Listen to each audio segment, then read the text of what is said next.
کہیں غائب کیا گیا ہے، ان کا کوئی اتا پتہ نہیں. ان کی والدہ محترمہ ہمارے ساتھ اس وقت موجود ہے، ان سے گفتگو کرتے ہیں. میڈم لٹرلی بتائیے گا کہ کیا اپڈیٹس ہیں حسان نیازی کے حوالے سے؟ کوئی اپڈیٹ نہیں ہے. جب جمعرات کو ہمیں پتہ چلا کہ وہاں سے جہاں پہ وہ رکھا ہوا ہے جس گیرزن میں، ادھر سے جو باقی لوگ گئے تھے ان کو ملنے پرزنرز کے، انہوں نے لوائقین نے آ کے بتایا کہ حسان اور عباد کو وہاں سے کہیں اور لے گئے. اور وہ لوگوں نے بھی پوچھتے چاہا کہ کہاں، کسی نے کوئی جواب نہیں دیا. اور ہمیں کوئی کال کرتے تھے بلانے کے لیے، نہیں کی. لیکن اس دن کے بعد سے ابھی تک کسی نے نہ بتایا کہ کہاں لے کر گئے، کدھر رکھے، اور سزا کی وجہ کیا کہ جی سزا دی گئی ہے. اگر سزا دی گئی ہے تو اس کی وجہ بتا دیں. تو ہم تو اس دن سے پریشان بھی ہیں، کیونکہ یہ جب کہیں لے کے جاتی ہیں تو یہ اچھے طریقے سے تو کسی کو رکھتے نہیں ہیں. یہ اپنا سارا جو بھی ان کا، اور اتنے مہینوں سے ان کے اوپر کیس کر کے فیصلے محفوظ کیے ہوئے، فیصلے بتا کے سزائیں بتا دیں کہ کیا سزا ہے، لیکن ابھی تک کچھ نہیں ہے. اور ابھی ہمیں بھی اسی طرح ہی رکھا ہوا ہے اس پریشانی میں. ظاہر ہے بہت پریشانی ہے، کیونکہ ہاں کہ آپ ایک طرح سے آپ مطلب ذہنی طور پہ سب کو تکلیف دے رہے ہیں. لیکن میں ان سب باقی جو پرزنرز ادھر ہیں ان سب کے لیے بہت تکلیف ہے، ان کے خاندانوں کے لیے تکلیف ہے. ان بچوں کے کوئی اتنے بڑے جرم نہیں ہے جس کے لیے انہوں نے ان کو 10-10 مہینے سال ہونے لگے اندر رکھا ہے. اور مسکین لوگ ہیں، بڑی مجبور لوگ ہیں، ان کا کوئی سننے والا نہیں ہے. اور پھر میں یہ سوچتی ہوں کہ جب جن کو انہوں نے چھوڑا ہے ان سے معافی مانگی کہ ہم نے تمہیں بے وجہ اتنے مہینے رکھا. 18 سال کا بچہ تم نے اب چھوڑا ہے تو اس کو معافی تو مانگتے کہ ہمارے سے زیادتی ہوئی کہ ہم نے تمہیں اتنے دن رکھا. تم ایک بچہ ہے کہ اس سے بچے نے مور اٹھا لیا تھا. اور میں پھر سے کہتی ہوں کہ ان اینٹوں کی عمارت کے پیچھے انسانوں کے اوپر جو ظلم ہو رہا ہے اس کی تو بات کر رہے، یہ نہیں کرتے. اور جو قوم کے بچے ہیں، اور جو اپنی قوم کے ہمارے بچے ہیں، اور جو شہید کر دیے 25 لوگ، ان کی بھی بات نہیں کرتے. شہیدوں کی بات نہیں ہو رہی.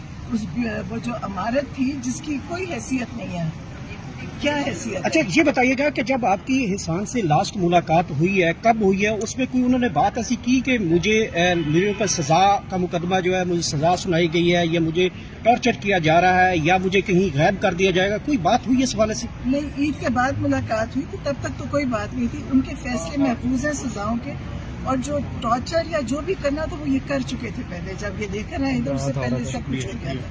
لیکن ابھی جب یہ لے کر گئے، مطلب ہمیں ان لوگوں سے یا انہوں نے بتایا کہ عباد جو ہے وہ کہ ڈسٹرب ہو کے اپنے آپ کو زخمی کر رہا تھا، یہی بتا رہے ہیں. اور حسان نے اس کے لیے شور مچایا، اور وہ یہ کہتے ہیں کہ اس نے وہ جو تھے قیدی ان سے کہا کہ ہم سب بھوک ہڑتال کرتے ہیں. تو انہوں نے ان دو کو وہاں سے لے گئے. تو وہ لے کے گئے، بتائیں کہاں لے کر گئے. کوئی یہ تو نہیں ہے، کوئی ایسا ملک تو نہیں ہے جہاں کسی کو نہیں پتا. پاکستان ہے، پاکستان کے بچے ہیں. مطلب کوئی یہ انڈین آرمی تو نہیں ہے جو مقبوضہ کشمیر پہ ایڈ کر رہا ہے، یا اسرائیل ہے جو فلسطینیوں کے ساتھ کر رہا ہے. کبھی سوچنے کی بات ہے کہ جب بار بار بچہ ایک مور اٹھانے پہ، مور کس کا تھا؟ ایک ہمارے پاکستانی قوم کے ٹیکس کے پیسوں سے ایک ملٹری کو ہم ٹرین کرتے ہیں، اس کے اوپر یہ ان کی ساری تنخواہیں آتی ہیں. وہ جو سو کالڈ وہ جنا ہاؤس جو کہہ رہے ہیں، وہ بھی ہمارے قوم کے ٹیکس کے پیسے سے مینٹین ہوتا ہے. اور اس کچھ اینٹوں کی عمارت کے نقصان پہ آپ نے اپنی ہی قوم کے بچوں کے ساتھ اتنی زیادتی کی، جن کے سال ضائع ہو گئے، جن کی ڈسٹربڈ ہیں، جن کے وہ بچہ، اس کا عباد کا جو بچہ فوت ہوا تھا، وہ اسے ریکور نہیں کیا اپنے بچے کی ڈیتھ سے.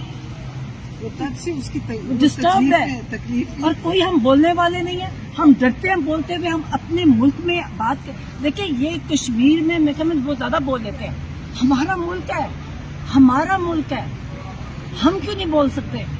بولیں گے بالکل. آپ لوگوں کو غریبوں کے لیے کیا بہت زیادتی ہے، آپ لوگوں کو بولنا چاہیے. اور اچھا یہ بتائیے گا کہ اس حوالے سے پھر آپ نے کوئی عدالت میں گئے ہیں؟ ان حسان کے حوالے سے بتایا عدالت کو کہ ہمیں نہیں مل رہا؟ وہ پتہ ہے عدالت کو بتایا، بالکل بتایا، پٹیشن دائر کرے. لیکن آپ یہ دیکھیں کہ انہوں نے سب یہ جو سیاستدان ہیں یہ کہتے ہیں جی ملٹری تنصیبات پہ حملے ہو گئے.